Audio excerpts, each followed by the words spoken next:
Good afternoon, everyone. Welcome to our session about cybersecurity with Frank Abbruzzese. We appreciate you coming out today. Thank you so much. Frank has brought 32 years of experience in innovation and tech with him today, and he's going to discuss. He's not going to go into the code. What he's going to do, he's going to discuss all the stuff that you need to know around it. So I'm going to hand it over to Frank, and I'm going to pop off the screen. If you have any questions, if you could please pop them into the chat with the word question in the front, and I'll grab all of them, and we'll ask Frank at the end. So thank you so much. Frank, it's on to you. Great. Thank you so much, Tina. You're welcome. Great. So I'm not going to be able to read the chat during the presentation, so I'm just going to focus on the presentation below. So if there's any questions, please, as Tina said, just please put them in the chat session. So this is going to be about cybersecurity strategy. I'm not a coder or a programmer. I'm not a technical. I'm presenting from a planning point of view. And actually, it's my first time with the DevFest attending. I've done a few smaller ones locally in Windsor, Ontario. But the big question is, what is your cybersecurity strategy? In our industry, this is the biggest and hottest topic that we're facing with on a daily basis. If anyone asks what a cybersecurity strategy is, they definitely need one. And if you do have one, it's time to update it. So we'll move along here and we'll talk a little bit about me. I always enjoy presentation, people getting to know me. So been around 32 years, as Tina mentioned. And the industry itself, really, if we go back to 84, has only been around for 36 years the way we actually know it. So I feel like I'm one of the grandfathers in there and still very energetic and having a lot of fun with it 32 years later. Coming to you live from Windsor, Ontario in Canada. We're located just south of Detroit, Michigan, USA. Yes, that's correct. We're actually south of Detroit, right across the river. Entrepreneur. Very vulnerable. My picture's on there. Top left is volunteering. Love giving back to the community. And that's a nonprofit organization that did a drive last year that we participated in. The lovely lady is Carmela, my wife. She's at 27 years. We have two wonderful daughters. And on the bottom left there is when we get vulnerable out in the mud to the Heartbreaker Challenge, which they run here in the city. I love to volunteer. Earlier, we heard about WeTech and Yvonne Pilon. So I'm one of the co-founders. 6 of us founded that organization about a dozen years ago. And it's a facility that brings together the IT and innovation. And Yvonne and the WeTech team have done a great job. I enjoy playing hockey. I'm actually on the ice 7 a.m. tomorrow morning. I love going to the gym, staying healthy, reading in nature. And we'll move on.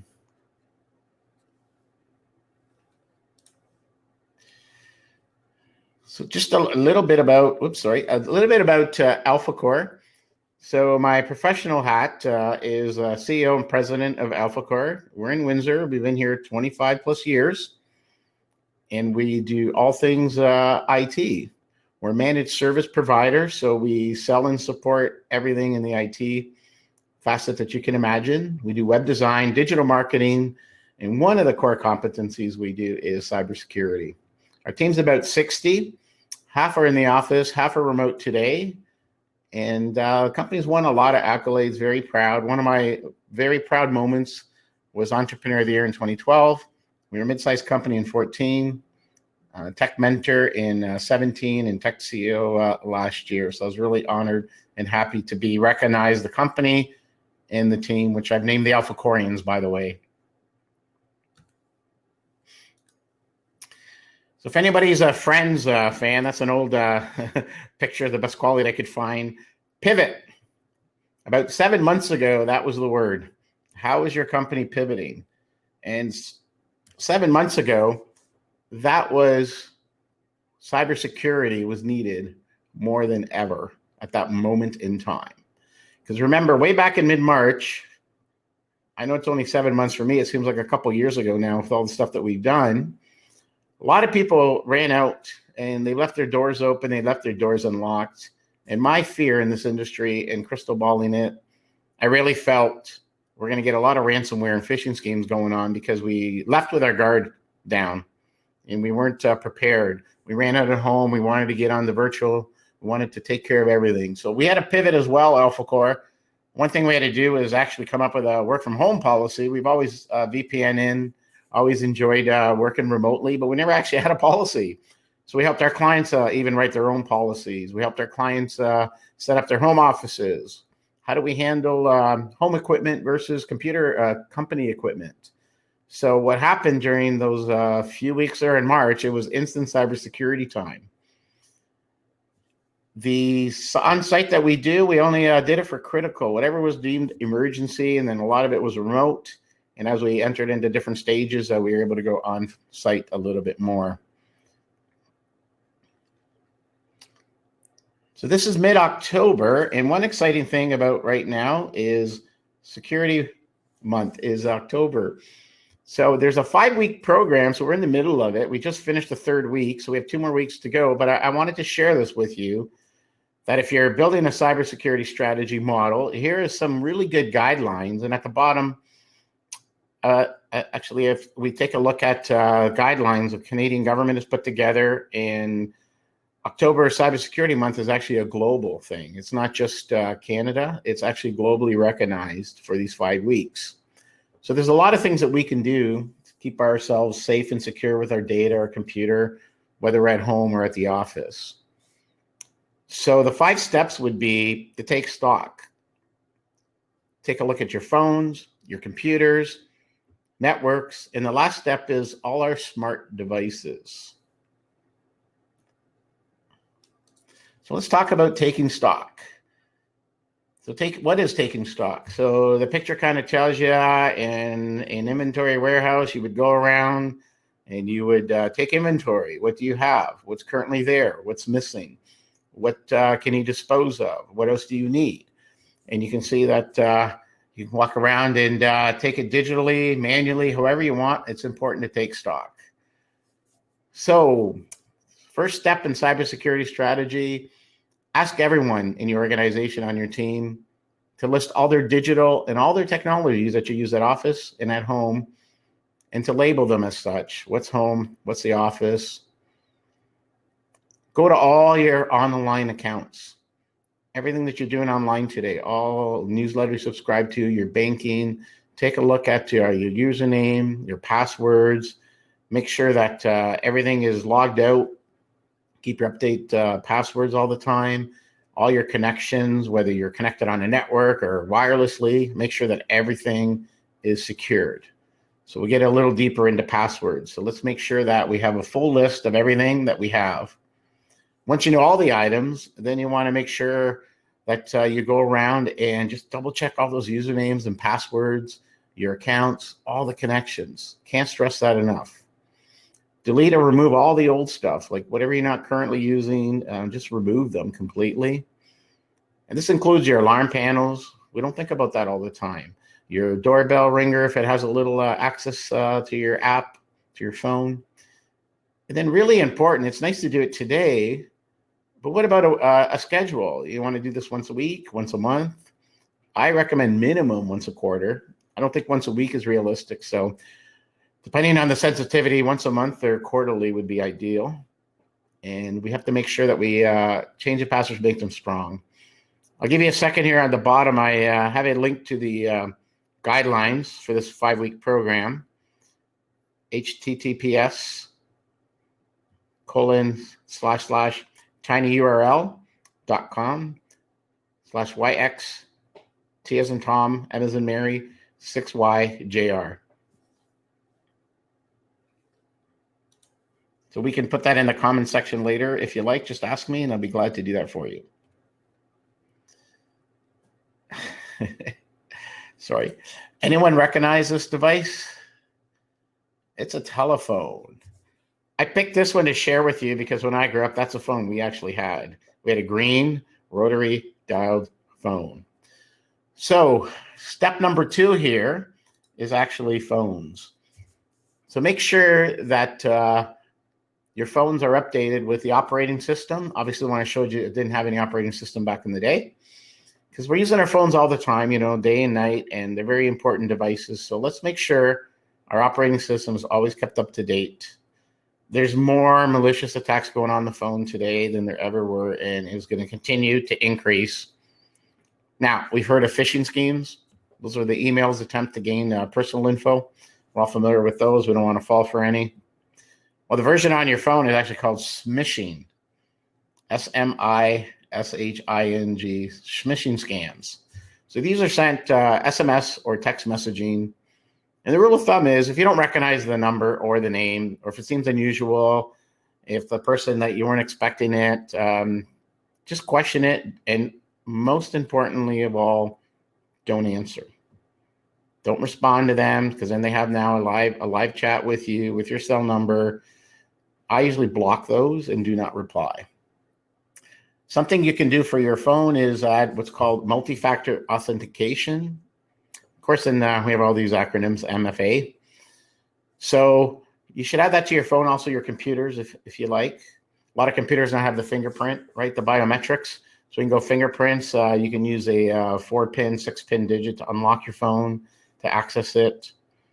So make sure that it's always in a locked position when you're not using your phone. When you leave it unattended, which I rarely do, it's always with me if it can. So set that up that it's always locked whenever it's not in use. Whenever the screensaver kicks off, make sure it's locking.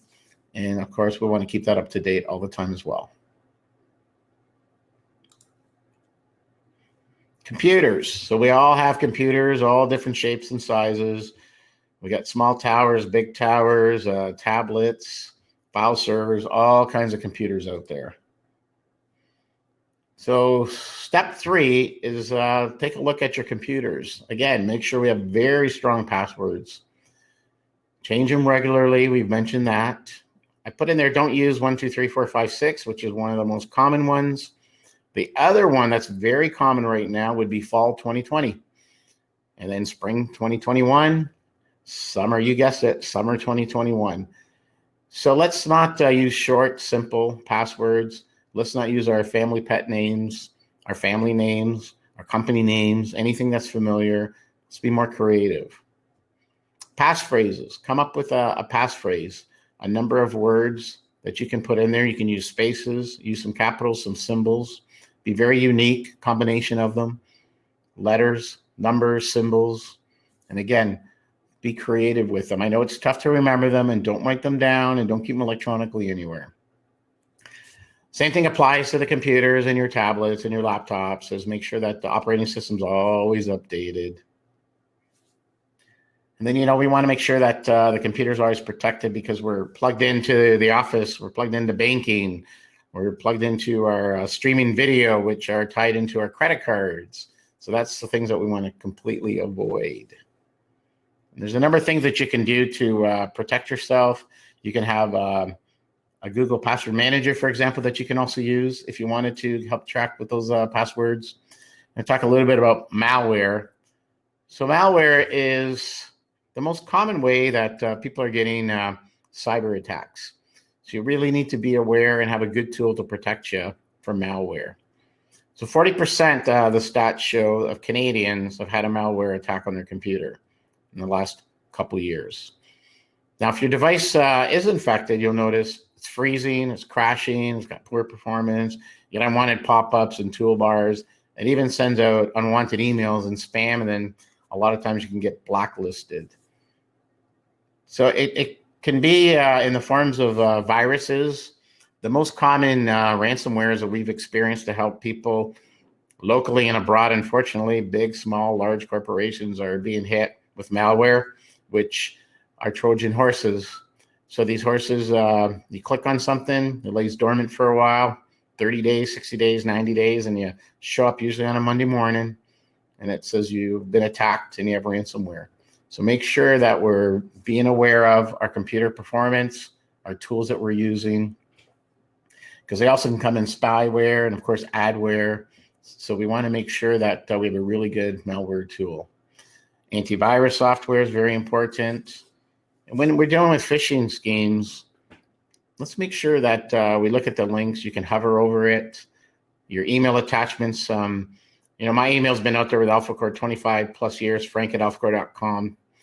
And I get a lot of, here's your order, click on this, click on that, confirm your PO, click on here to process your order. So I get a lot of those, unfortunately, that still slip under the wire. So my team continuously updates our spam program.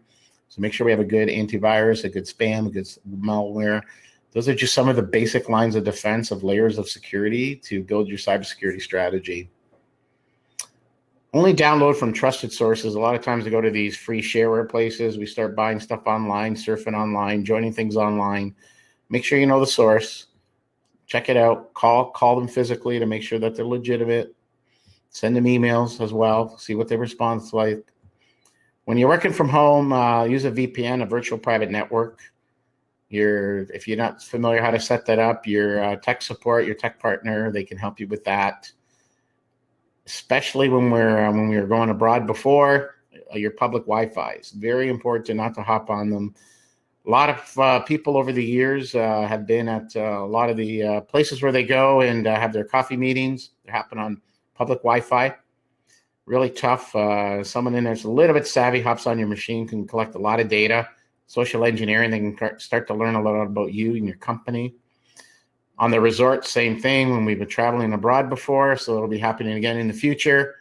All these public Wi-Fis on these resorts are really easy to hop on your computer, take over your information, learn things about you, so be very careful about it. Came up with a list of 7 red flags here to be on high alert when you receive an email. 1, if it's urgent, question, why is it urgent? So if someone says, hello, Frank, I need to talk to you right away, call my cell.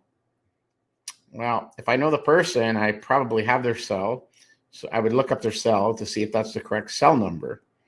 Because if I call the cell and it's not, then they have my cell number. So if it's urgent, question it. Why is it so urgent?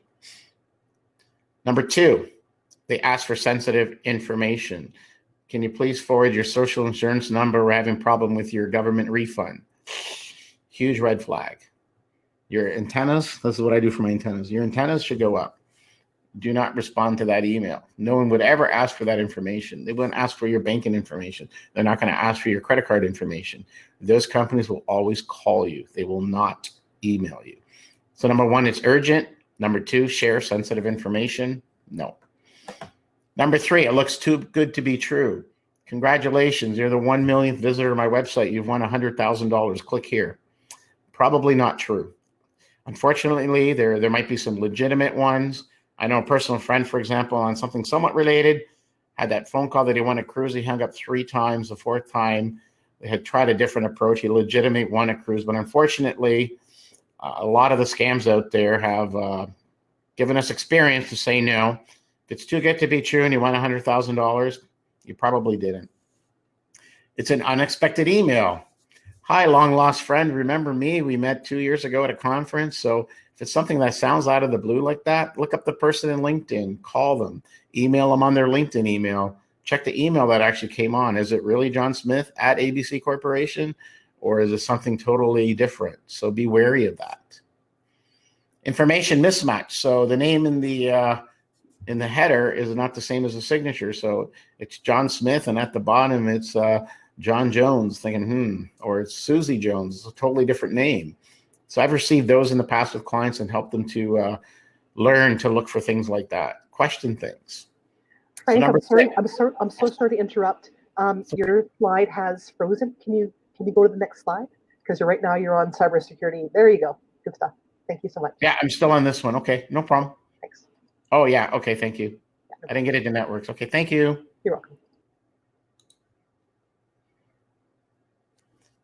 All right, so the red flags were, let's just go back here. 1 is the urgent. 2, asking for sensitive info. 3, too good to be true. 4, unexpected email.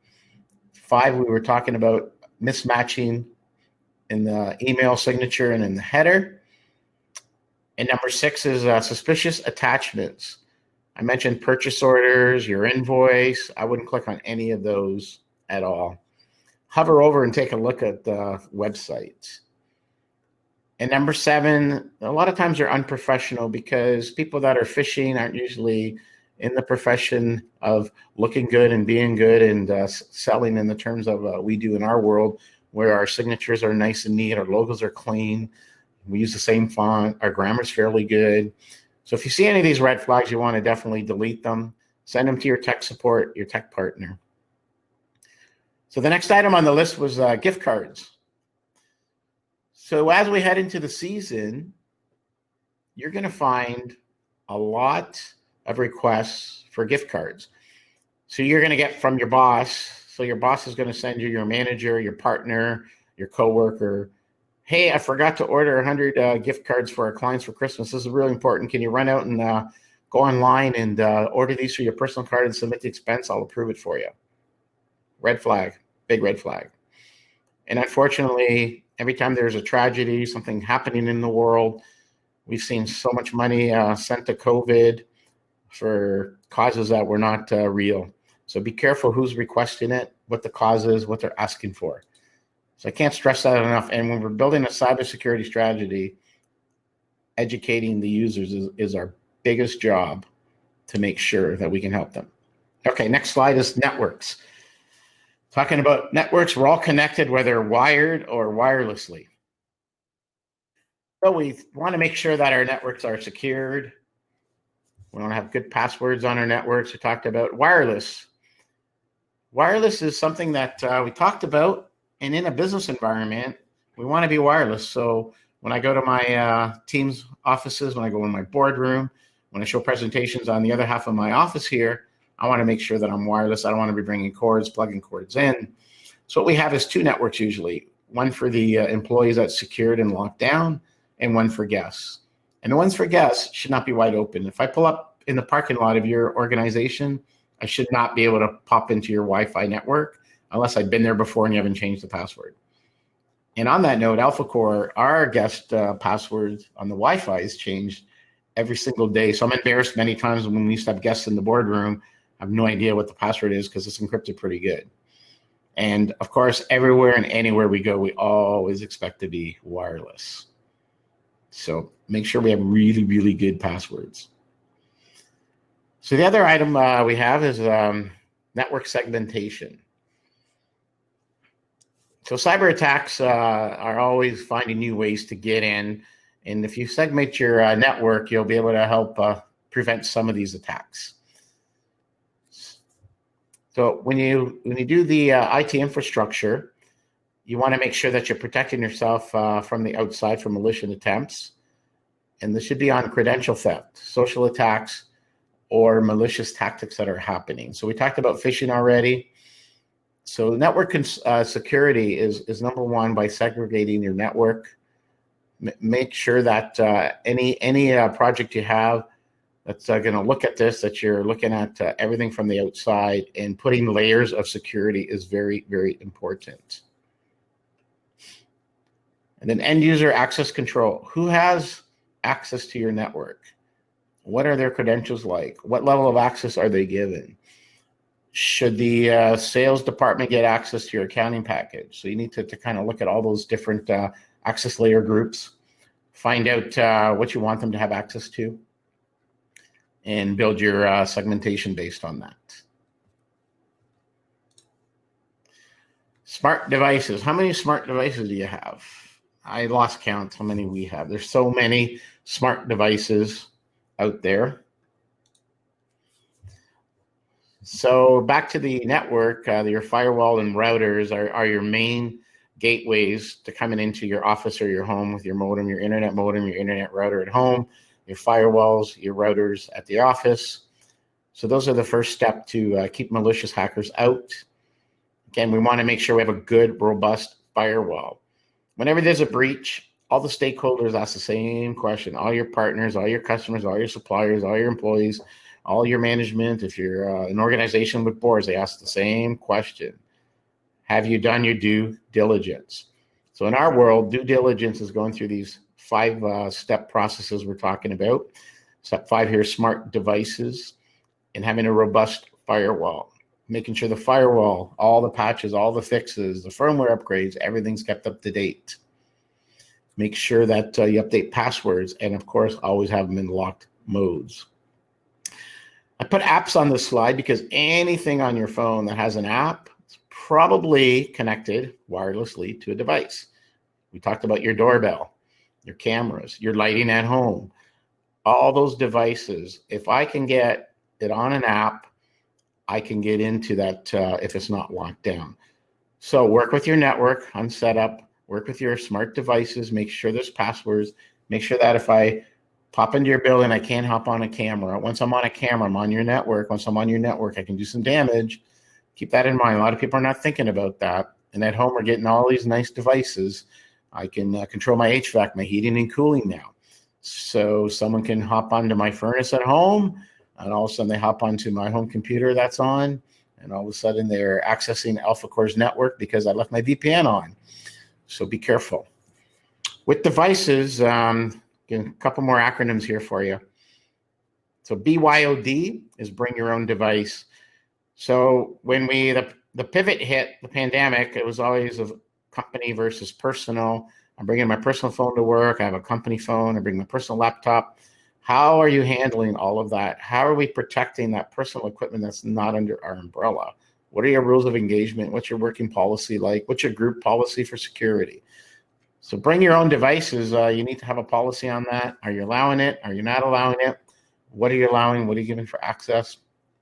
So you really need to think about that, which goes hand in hand with the next acronym, MDM, which is Mobile Device Management. Now IT has a piece of software, we've been using for a long time actually, been around for a couple of decades, but we have a piece of software that we can control all your devices. So your cell phone, for example, you have a company cell phone, we'll push out the apps we want you to use. We can change the password on you and then force you to change it. If you lose it, we can lock it out so no one else can grab it. So think about a mobile device management strategy as part of your cybersecurity. Internet of Things are all the smart devices that today we can connect. So we talked about the heating and cooling units, the doorbell, the cameras. It goes on and on and on. Any device out there that you think about.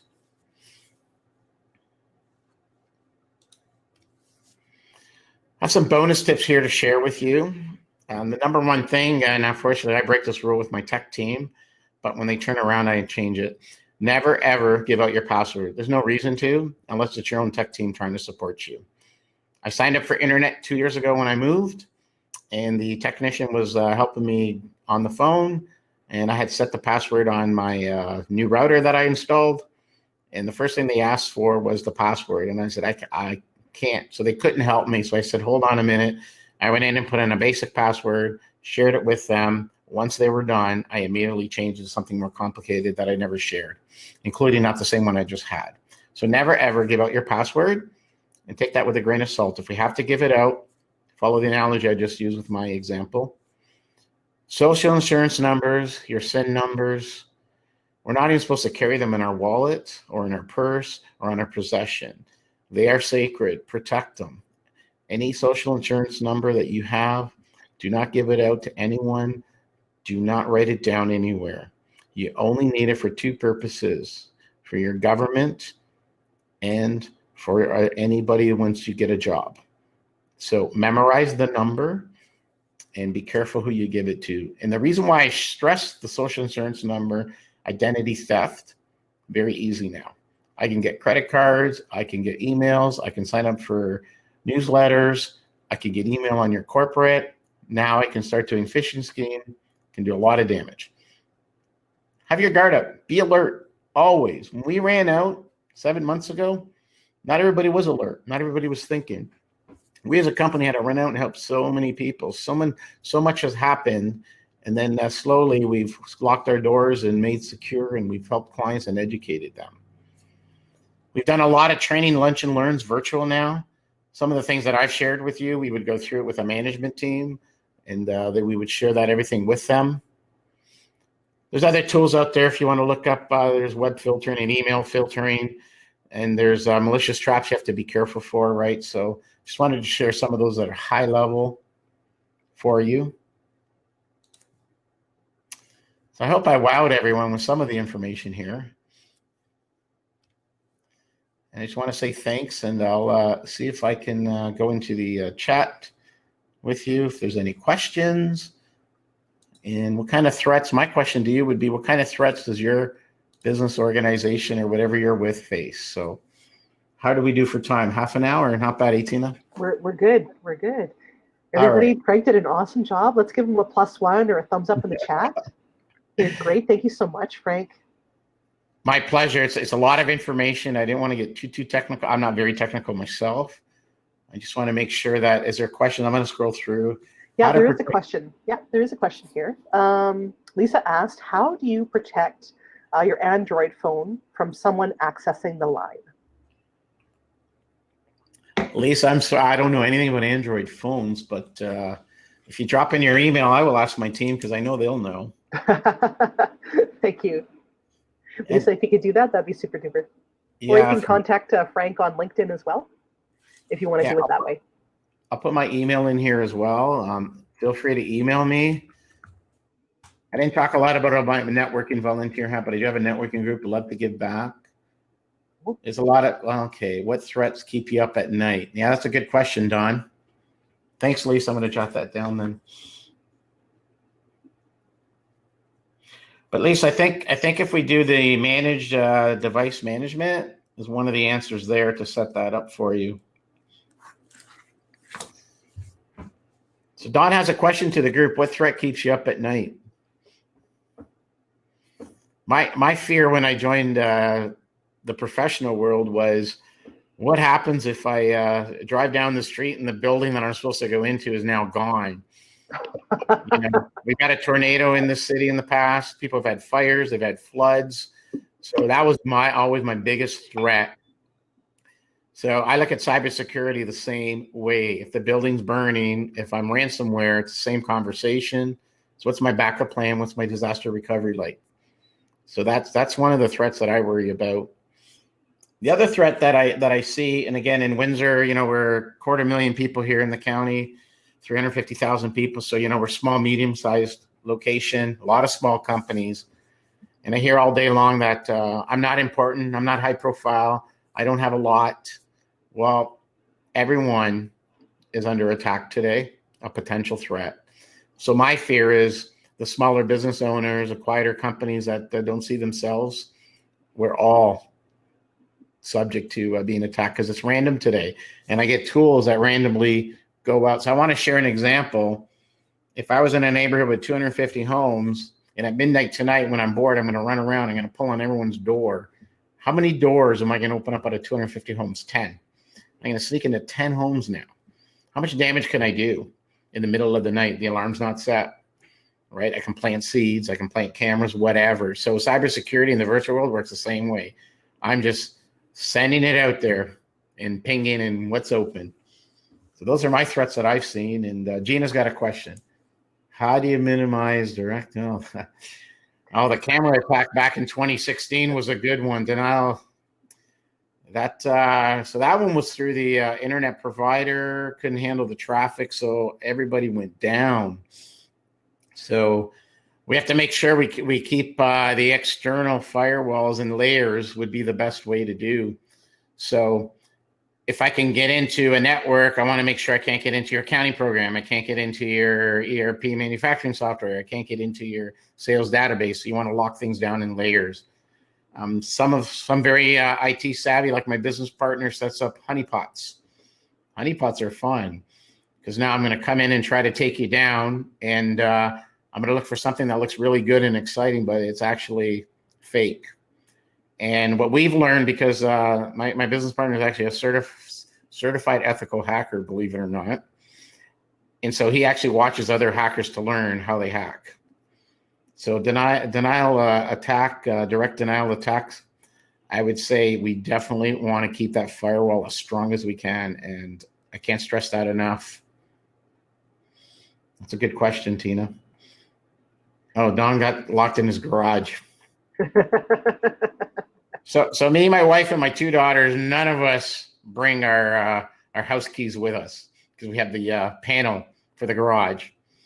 And that should be an app, because if the power goes out in that, how do you actually open it? So even with your app, you couldn't open it without electricity, right? Absolutely. Strange. I have a question for you. Yeah, Tina.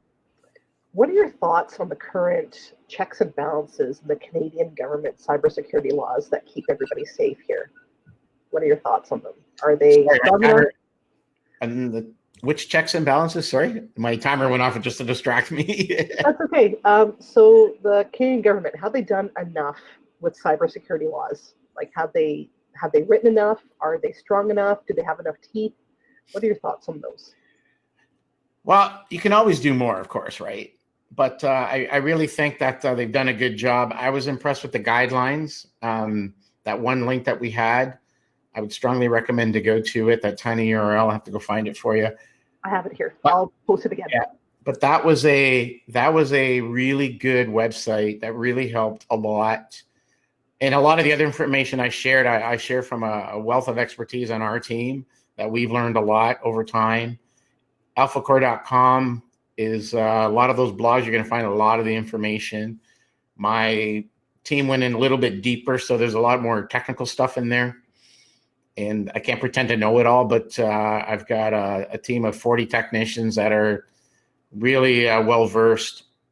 So anyone that's on for looking into a career, looking to open their own business, looking for any company they're currently working with, it's always important to have a good IT sources in-house, which is your trusted source, but you also need a trusted technical partner out of house. And then cybersecurity, which should be done on a regular basis, minimum once a year, is you need a full security audit.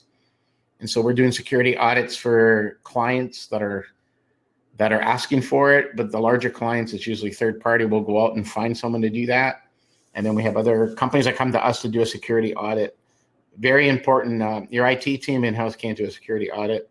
Your technology partner should really not do it unless you're large enough. We're fortunate we can bring different sources that are not a conflict of interest. So why do you think that your internal team shouldn't do a security audit? Would they not be the best people to know what's going on? Well, yes, they are. But Tina, how deep do you know security? And then there's a blind trust, and we love and trust everyone, but there's a reason for it. Nonprofits are audited every 5 years. There's a reason for it. We have great people volunteering, right? And they're professional, but there's a reason for that. That's where you get the check and measures and balances in. It's hard when our clients want us to do it, and we humbly decline and say, at this level, you really need to bring in a third party. Large accounting firms do it, right? So your accounting team does this part, then they have a department that does audits, and they will do that as well. So we work at different levels with different companies. And once you do an audit, you get the piece you don't like. Here's everything to close the doors and the gaps, which means more of an investment. That's gotcha. Yeah. Thank you for your insight on that. It totally makes sense. We have two more questions, one from Dawn and one from Gina. Dawn asks, what's the biggest hack incident that you've heard of that made you go, wow? The Capital One credit cards was pretty amazing. CRA, Canada Revenue Agency, was another one. The one in 2016 with the cameras, for someone to take over a reporter's cameras because they didn't like the news they were reporting. And I don't know how they created the traffic. They took it over and they put all the traffic through these cameras. The internet provider went down, which means hundreds or thousands of clients had no internet. I can't even imagine having no internet. That made me go, wow. Did they ever discover who that was? I don't think they did, because you can hide yourself well. I didn't get into the dark web and the deep web, but there's a whole other area out there. So LinkedIn, all of us that were on LinkedIn about 4 or 5 years ago, when it was hacked, all our email addresses and passwords are on the dark web. So I'll get an email occasionally that slips under the radar, and the subject's an old password that I used to have. And then it has, I see the stuff that you're doing, et cetera, and pay this many Bitcoins and I won't share it with the world. So they have an old password. So I've been on LinkedIn for 15 years. So they have an old password. This is why it's important to change your password, because if you do get hacked and you can't control it and they have an old password, it's useless to them, because I've changed it, obviously. So Don, those are 3 things that made me go, wow.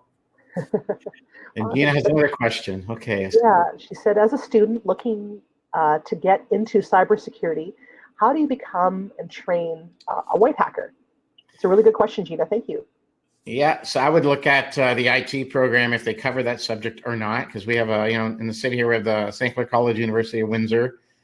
You can see how deep they cover it. And then I know when I went to University of Windsor, there was a whole forensics section. So I would say today forensics would be definitely a great place to look at, and they're going to cover cyber because they have ever since online chatting started way back when with ICQ. I know people in the law enforcement that were being trained and following. So Gina, it's going to follow both IT and forensics. I was looking at both, and I don't think cybersecurity is going to go away. The other part to look at, we're on the cusp of autonomous vehicles. Autonomous vehicles. So think about hijacking a fleet of vehicles, taking them all out of a parking garage, for example. Yeah, that was really interesting. I used to do I used to work for an automotive SaaS company, and when that came on board, they were like, "Well, it's interesting because you hook your Android or iPhone into their system, but there's no like security password. They haven't set that up." No. And it's like, "Oh, okay, well, I won't be connecting because they haven't figured that out yet. Still yet." I set up a voicemail system 27 years ago in my previous company. Today, I'll go to clients that have that same system because phone systems don't change very often unless you got into VoIP. But let's talk about pre-VoIP system. Still the same default username and password. Wow. So I locked one good client out and said, by the way, unless you place the order today, I was just joking with him. Unless you place the order today, you're not getting in your phone because I changed the password on you. He immediately goes, "How did you do that?" I go, It's just like our software out of the box, file servers, routers, firewalls. We run into potential clients that use defaults. Don't use any defaults. Oh, yeah. Even at home, when I was sharing the story, the first thing I did is I changed it. And that's why the technician couldn't get into mine at home because I changed the default password. I'm not leaving the default password on a product that I'm installing. Mm-hmm. No. That's really, really good. Thank you so much, Frank. We have My time pleasure. for one. Awesome. We have time for one more question. If we've answered all the questions in the chat, if someone has one more, we can answer it, and then we'll wrap up for the session. I'll just wait a couple seconds. Okay. Awesome. Well, thank you so much. Everybody give a +1 and a thumbs up to Frank. Thank you so much. Really appreciate your session. It was super informative. And now I'm going to go and change all my passwords. And I'm going to make sure that, all that stuff is hidden and nicely secured. Thank you so much. Great. My pleasure. Thank you, everyone. Enjoy the rest of the event. Okay. Thank you, Frank. Thank you, everybody. Have a great day.